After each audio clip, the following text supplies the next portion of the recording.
everybody. Welcome to another Awaken Your Relationships. I am Julie Murphy, and I am the money chick. So I don't really have the expertise per se professionally on the relationship side, but we either work things out and we act it out, and we do it through our money, through our health, and through our relationships. So Rita here is back again to help us on the relationship side. And today we want to go over what a good, healthy, emotionally healthy woman actually looks like.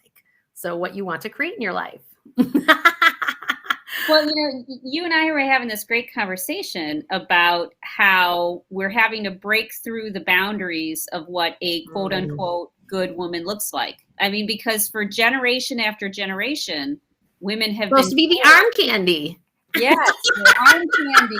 We need to, little girls are told to sit down and shut up and, to be seen and not heard. And that, I mean, I was looking at how men used to talk about women, even, 20, 30 years ago, like when we were kids. Women weren't supposed to be news anchors because people didn't see their voice as having authority. These were common thoughts about how women weren't intelligent enough, they didn't have enough courage, that that the only value they had was to support a man. And we're all carrying these old beliefs without even thinking about it. Right. And it causes this anger in us because who we're supposed to be, who everybody tells us we're supposed to be, and who we really are two different things. Well, and it's because the supposed to be is really how other people want you to show up because it makes their life better, but it actually doesn't make your life better. Exactly. And so women have been taught to sacrifice and sacrifice because that's what's best for everybody. Yeah, for the collective, right? For the collective, women are supposed to sacrifice themselves. And this is it's a very underlying like drumbeat to our lives. And so then true. When you can't handle sacrificing anymore, then we're re-victimized. It makes me think of those Supreme Court what was his name? The Kavanaugh trials. Right. Of the victim gets re-victimized almost all the time. Yeah. I was reading something about Johnny Depp today. He was awarded at some some theater festival or something. And he was talking about how men can't do anything anymore because as soon as women call them out on it, then they end up with nasty repercussions and they lose their job and they, things don't work out for them anymore. So he went along with decades after decades of, from what we know of his acts, emotional and domestic violence, and he's mad that he's being held accountable and people are saying, we don't like this. Women are saying, we don't like this. Right. And it's a very, as soon as women stand up, we're told, you need to sit down. You need to stay down. You need to lay down on the ground. You need to let me dominate you. And I'm sure women who are experiencing, as we're trying to really own our divine feminine energy, we're getting pushback because the old patterns and the old powers that be, what I would call more of the patriarchy energy, wants to put us back in our place, right? Where we've been for centuries. And I think one of the things that we as women need to realize, particularly in this huge transitional time that we're in, is that each time if you're getting pushback, that just means you just expanded and you're stepping more into your power and you're stepping more into your empowerment because you're getting this pressure over here going, go back to the way you're supposed to be. And it's like, no, I'm not going to. Right. Because we're like, I'm not going back there. Why are you doing that? I was like, never again. I'm not doing this again. I'm not going back to being sick. I'm not going back to puking because, no, I'm not want wrinkled skin, ladies. Just keep being yourself because the wrinkled skin comes because you're not being yourself. Yes. You age more when you're not showing up as yourself in the world. Mm-hmm. People will say to me all the time, like, how old are you, Julie? And I'm like, on 48. And they're like, what? Right. What? And I'm like, going, yeah, I don't dye my hair either. You know, and it's fascinating how much you reverse your biological age. Yes. As you start to actually be who you actually are. Yes. And you're stepping into that into the world. It's fascinating. Yes. And I've been developing a meditation class, a meditation program just for women, because I finally got fed up that in so many spiritual enlightenment sorts of things, they're male dominated, you know, and a lot of the advice that men give about how to be in the world is really best for men. Women need to be in the world, and they need to meditate in their own way, in the way that the being part. Oh, yeah. Instead of you just need to let go and let God, which is fine. You know, you just need to be nicer. You just need to, women don't need that. Women are coming from a different place. We need women supporting women. Right. And saying, no, you need to draw these lines, even if the thunder and the lightning come and the rain's pouring on you. You know, it's almost like a weird Gandalf sort of thing. You shall not pass. You know? You shall not pass. And that's the authentic woman. That's the divine feminine. Not the patsy, get on the ground and shut up and let me do what I want to do. But the one that says, oh, really? You know, I used to feel bad. I'd get angry and I didn't want to imagine beating somebody with a baseball bat, even though that's exactly what I wanted to do. And I thought, well, okay, what can I beat? And I thought, okay, in my imagination, I am going to beat the earth. Because if the earth can have volcanoes and earthquakes and sinkholes and tsunamis, it can handle my anger. You know what the earth is? The earth is Mother Earth. Yeah. Mother Earth is not a patsy who lays on the ground with a foot on her neck. Not at all. Mother Earth is someone that says, who do you think you are? It's strong and powerful and rich. But in a different way. Yeah, black widow spiders eat their mate. They're still feminine. They're still. Did you really just say that? Yes. They do. They get impregnated by their mate and then they eat them. There are so many things I could say to that. I know, because you're twisted, which is good, but that's part of the female too. You know, we've denied our sexuality, we've denied our emotionality, we've denied how we walk in the world because we believed what other people told us. And that is not the divine feminine. But that's our issue. Like, yeah, I really have a challenge. We have this way in the world right now where it's about that other people on the outside have to change.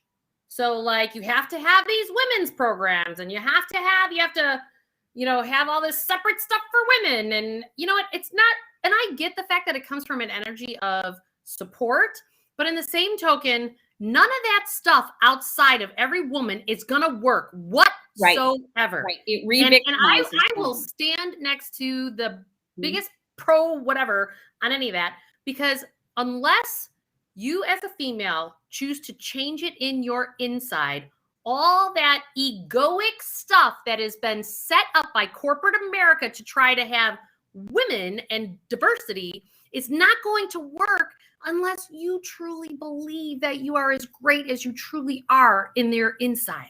Yes, because your outside world only reflects what's going on in your inside. Exactly. And it's super, super, super important for people to get that. Oh, yeah. Because, and how do you feel? Think about 10 years ago when you didn't set boundaries and you would come home and you would feel manipulated and controlled and victimized over and over, versus how you felt when you decided you were going to stand up for yourself and you set boundaries and you pushed back when you needed to push back. Right. You felt more a woman when you rescued yourself. Yeah. Than when you were a good woman. Right. Right. Well, but we have, I think there's a piece here too, that a good, healthy, emotionally healthy female is one that steps in her power, and that power looks very, very differently than it does for men. And we have tried to do it the male way. And trust me, I have 8 brothers, and I'm in finance, which is pretty much all men. And so being competitive and pushing is the masculine side of standing in your power or being a protector, right? And God knows I have taken on those traits, because we all have our inner masculine and our inner feminine. So really, for us to be really emotionally healthy, we really have to be stepping into this place of allowing and accepting and being and collaborating, not words that have been necessarily rewarded in the past.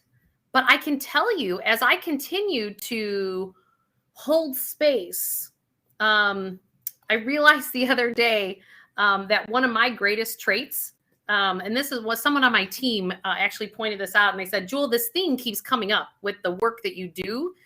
And I hear you then talk about it with your kids, and you do that for me. And it's all about the fact that I hold a safe container for wherever it is that you are in the present moment in your own processing, whether it's a client that comes in or my employees or my kids. Like, I am going to hold this safe container, because that's the allowing and the accepting of whatever crap comes out of people's mouths or whatever they're dealing with that day. I don't judge. I don't throw guilt and shame at them. I don't. And I have my mother to thank for that, because she is an absolute master at that. And, but that's power. Mm-hmm. But we have not realized that that's power. And actually, that's when I'm the most being myself. Mm-hmm. Is when I'm holding that. You have to do that for yourself. You know, women have been taught to hold these spaces and without judgment, but then they've been having these inner experiences. You know, they've been one of the biggest problems with specifically, and I'm speaking about me, I'm not speaking about anyone else. But typically, children who have been molested as children, the confusion comes because they absorb and they take on the negativity and the conflict and the anger and the confusion of the perpetrator. And so they absorb. Fascinating. And then, so now, even though they shouldn't have any problems with, let's say, sex, now they do as adults, because they absorbed all these conflicting emotions around the topic, around the subject. So many women are held, accountable to be perfect, to always hold space, to never be judgmental, to never allow their masculine part to come forth, because that's not a real woman either. You're supposed to be nice. You're supposed to be, but reality is as you said, we have both. I remember, it's so funny. You're talking about the sexual part of it. And I didn't realize until after I got divorced that something that happened at the beginning of my marriage was he made fun of me in the bedroom because I it was like a sigh, because it felt good, right? And he made fun of me. And I remember that was literally like in the first year of my marriage. And I shut up. I never actually did that ever again. And I didn't realize it until I'm having sex after I got divorced, that I was going, well, this is really me. Like, oh yeah, fuck that. Any guy is ever going to try to not shut me up. Like, what? Like, it's so interesting how subliminal some of this messaging really is in our subconscious mind. And to your point, that when we just really own that, and I think about that of how that actually, wow, I'm having a lot of aha moments right now. And I think about all the other stuff that I just didn't have a voice on then moving forward. And I actually think that that moment in time was actually where it all started from. Wow, I'm having a lot of aha moments here. So ladies, I'm sure you all have had other things. And, it's not just the ladies out there either. I'm sure there's things that happen to guys because, we can all be insecure at some point. But it's just about the fact that it really goes back to the fact that you just have to be yourself. And if somebody's judging you or shaming you or guilting you, or that's just them just trying to control you. And you personally can't be good and healthy if that's happening on some level. Sometimes you need to lose your mind. Sometimes you need to blow up. Right. Sometimes, I've been reading a lot of Joe Dispenza. And one of the things he focuses on is, the past isn't here and the predictable future isn't here. All you have is right now. And so I've been spending a lot of time monitoring staying present. Right. And the mantra was, I really love and am grateful for the generous present moment. I really love and am grateful for that thought. And what it does is it means that I don't get pulled into the future or pulled into the past. But it also means that I react in the moment exactly how I'm feeling. And then you're not holding on to those feelings. You're not holding on to it. People are getting the message that they need to get. And then I let go because I'm staying present. Authentically, I am the black widow spider eating my mate right now. You know what I mean? That's authentic. That's authentic. And so for us to always be someone who's always holding the space or always healthy and holding ourselves to something that does not exist. Do you have any tricks, Rita, for people who, so I hear a lot from women that, so we feel, right? Women are more open and we feel, and there's a lot of women that are highly empathic. And any tips and tools in terms of like, when you're feeling this stuff, what's yours and what's theirs, and how do you make theirs not land in your system? Right. So not only Joe Dispenza, I've also been reading Joe Stumpf and also Greg Braden, and I kind of pulled together the different thoughts from all of them. So Greg Braden talks about how we have these wisdom codes that speak directly to our subconscious. They bypass the frontal lobe. And he gave prayers and chants from the past. And it's like, okay, that's great.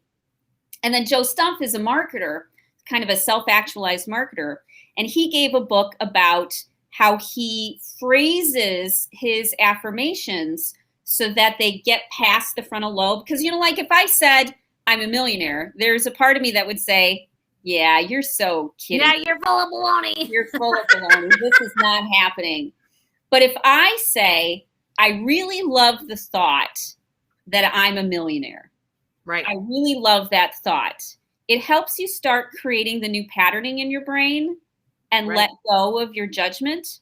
So one of the fastest ways I found to regulate is to, when I'm in an obsessive mindset, it's their fault. I can't believe this is happening. I feel terrible. What am I doing? Why is this happening to me? I obsess about this phrase. I don't let any other thought make it past this voice in my head saying this phrase over and over. And what it does is, one, when your amygdala hears a truth, it starts to calm down. So, if women say to themselves or men say to themselves, the phrase I just gave, they'll notice, they'll go, oh yeah, that is great, isn't it? It's because it immediately talks to the amygdala and says, okay, that's true. We can dial it down. And then when you obsess about it, you're creating these neural connections. It's like going to the store every day, whether you're in a good mood or a bad mood. You still go to the store. Doesn't matter whether you were happy. Doesn't matter whether you're sad. You still need to go to the store and get your, get whatever you're going to get. You're wearing that path. You're creating that new path. And as long as you allow your negative thinking in, then you're reinforcing that path. You've got to focus on a phrase specifically that speaks to you. I've been asking women, I've been saying, okay, here's the situation. You're feeling conflicted.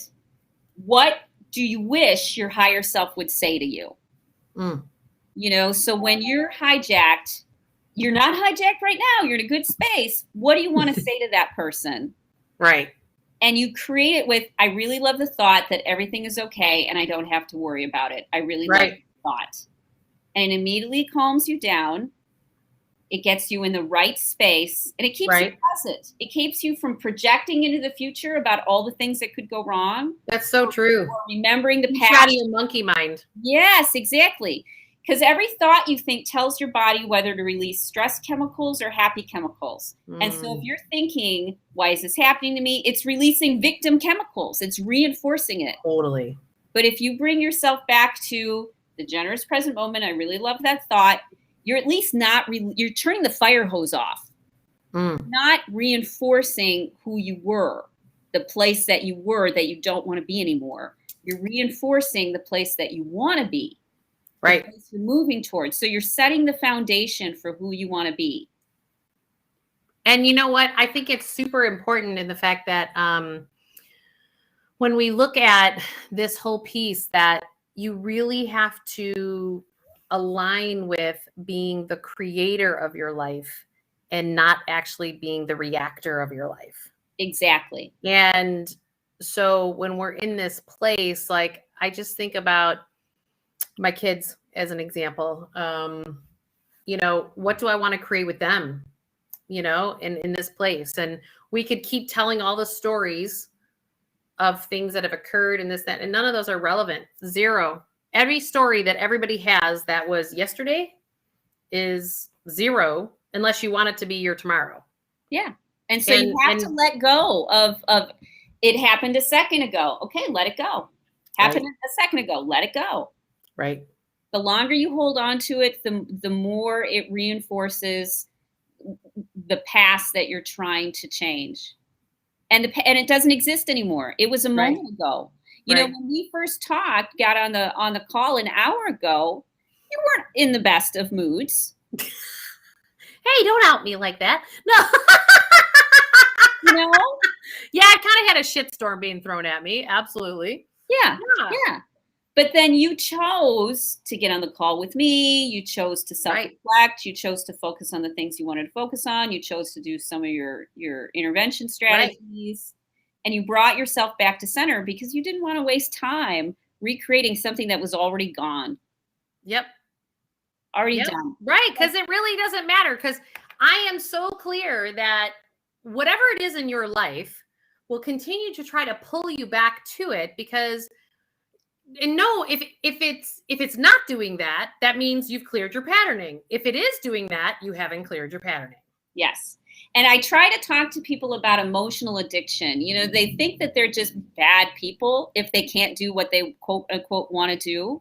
But what it really is when you release stress chemicals, your body creates more cell receptors for stress chemicals and less for positive chemicals. So true. So the only way to break your emotional addiction is to stop feeding yourself the cocaine and to start feeding yourself the essential oils and the nourishment and the healthy. Yeah, you interrupt the neurological process. You have to interrupt the process. Absolutely. And when you do that, no, it's not immediate, because you still have all of these hungry cell receptors saying, feed me, and it's going to push harder and harder and harder. Totally. But you're recreating from the inside out. You're recreating your DNA and your cells by saying, we're not doing that anymore. And then cell receptor by cell receptor, they go away. You know, it's like losing or gaining weight. You know, sometimes I keep my old clothes around because I know I'm going to be that weight again.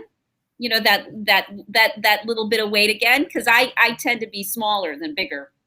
Well, here's the other thing, though. You also have to, like, gosh, I really thought that you know, to me, that's like clearing the clutter, right? And the clutter can come in other forms. Like, I realized, like, oh, I totally redid my place when I just had baby number 3, went through this remodel while I was pregnant with baby number 4. And then once baby number 4 was born, like, the construction was just being finished off. And it was funny. My daughter's like, Mom, what is this closet out here on the balcony? And I was like, she goes, can I use it for like a fort room? Like it's so cool to a kid. It's like a secret compartment, that's off the side of the house. And I go, sure. And she goes, well, you got to move all this stuff that's in there. And I'm like, and I have cleared out, because I always say that emotionally, all the stuff in your house is stuffed emotions that you haven't processed through. So if you do a clean out of a closet or a clean out of your clothes or whatever, I've had so many people like get colds or sore throats, because it represents, because your outside world, again, reflects what's going on inside. So when you clean out the outside, you got to clean out the inside, hence the cold or hence the sore throat. Yep. And I thought I got rid of everything from my past. It was all the extra parts, like all the extra tile, all the extra wood, all the extra paint, all the extra, that was in this place that my daughter had found. And I too was like watching these emotions bubble up. And I'm like, oh yeah, like when I redo the kitchen, if one of those flat tiles break, I will be chucking that whole floor, because it was under a different, life. It was a whole different life for me, when I chose those floors or those, paint You're a colors. different person. Even a moment ago, you were a different person. Well, because it was like a joint thing, and like, so it wasn't all me, it was us. And, and so it's really fascinating to me that there's no joke, even on those old outfits. Like, I was like, oh, that was my kid's baptism outfit. Like, no, I'm chucking that because it reminded me of something I didn't want to remember. And it's fascinating to me that when we can look at the stuff around our house, we don't realize how much of a role that really actually plays in us being good and or a emotionally healthy woman. It really does affect us. Our environment affects us. My environment is very curated. It's curated to keep me and everyone who comes up into the space at a very high vibration. And I do it intentionally. If I just worked out of a back room at my house, some spare bedroom, I would be miserable. But instead, I have to surround myself with, I've got butterflies, I've got trees, I've got flowers on the ground, I've got mirrors. Totally. It's intentional. If you're going to spend all that time on technology and your phone and your computer, you have to spend as much, if not more time unplugged, surrounded with beauty, doing things that make you happy. Absolutely. Well, Rita, on that note, we are out of our time today, but how do people get a hold of you? I see the RitaHickmanCoaching.com we've got under your name. RitaHickmanCoaching.com. It's one of the best ways to find me, or I'm all over Facebook. You can find me on LinkedIn. You can find me on YouTube. I've got tons of videos on YouTube. And I specifically work with women, and I help them learn how to let go of their toxic relationships, their ex-boyfriends, their old baggage, and really step into the new version of themselves. So I teach them how to meditate and love themselves in the way that women need to, not the way we're told to, but in the way that women organically work. We have to. Well, and Rita, you have helped me immensely. Good. And I cannot say enough on how much you've helped me let go of all of my gunk, if you will. Good. And you put me on a great path financially, we're a good tag team. We're a great tag team. So if you need help getting your finances sorted out, get Julie's book. Follow her. Listen to these podcasts. Because really all you need to do is start thinking differently, and then it gains momentum. It shows up, for sure. It shows up. But you have to decide you're not willing to live that way anymore. And to that, we'll see you guys next week. See you next week. Thanks, Julie. Bye. Okay, bye.